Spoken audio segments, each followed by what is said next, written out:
ఏమీ అవ్వదు. నువ్వు పొద్దున్న లేచేసరికి అది ఎగిరిపోయి ఉంటుంది చూడు. ఎగిరిపోతుందా ఉంటుందా? పిచ్చుకకి ఏమీ కాకూడదు. ఉదయం అయింది.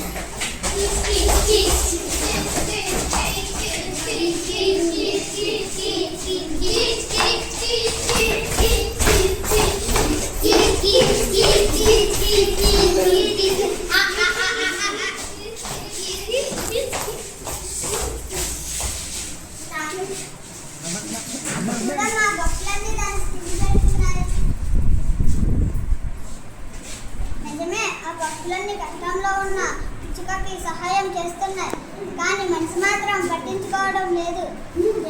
అందరూ చూసి కూడా చూడనట్టు ఉంటున్నారు. నాన్న ఆ పిచ్చుక చూడు, పాపం తీగలో ఇరుక్కుపోయింది. ఆ తీగలు చాలా పైకి ఉన్నాయి, దానిపైకి ఎక్కడం చాలా కష్టం, అందులోనూ అవి కరెంటు తీగలు. మరి దాన్ని ఎవరు కాపాడుతారు నాన్న? దాన్ని కాపాడాలంటే ఒకటే మార్గం, ఎవరైనా విద్యుత్ సరఫరాకు ఇసుకకు వెళ్ళి ఆపివేస్తే దాన్ని రక్షించవచ్చు. అది కూడా విద్యుత్ సరఫరాఫీసు వాళ్ళు వచ్చి రక్షించాలి. ముందు నువ్వు బయటికి బయలుదేరు, ఇప్పటికే ఆలస్యమయ్యింది.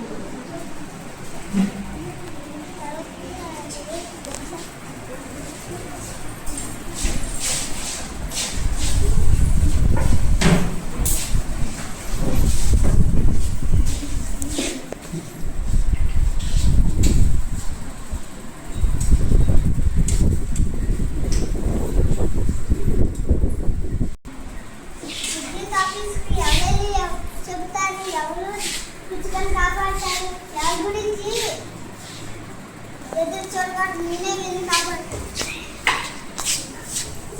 సార్ మీరు కొద్దిసేపు కరెంట్ ఆపివేస్తే ఆ పిచ్చుకు బతుకుతుందండి.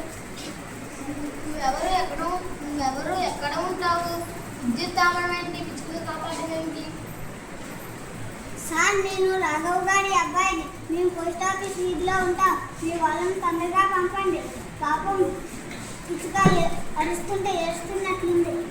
నువ్వెవరు అబ్బాయి?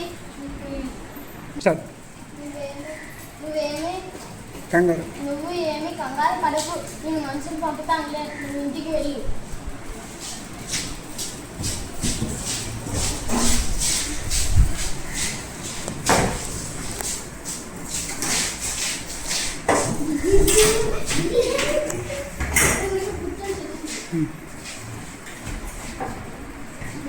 రాలేదేమిటి?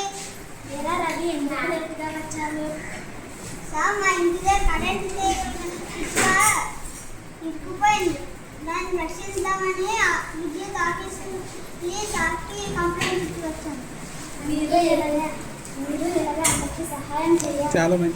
చాలా మంచి పని చేశావు రవి. అందరూ రవిని అభినందించారు. మీరు ఇలాగే ఆపదలో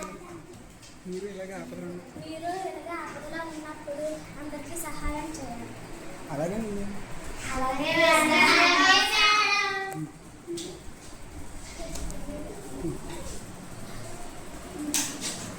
జాగ్రత్త.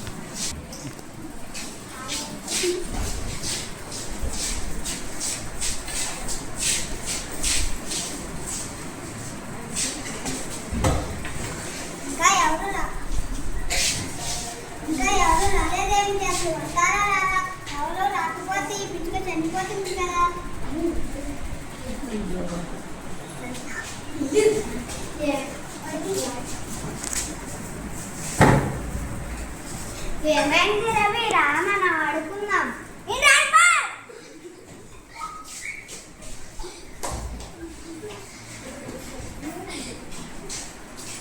రవి నీ కోసం ఎవరో వచ్చారు చూడు వచ్చేసారు సార్ రండి సార్ మేము దాపు చేసాము మీకు కూడా పిచ్చుకను నచ్చేద్దాం నువ్వు కూడా రా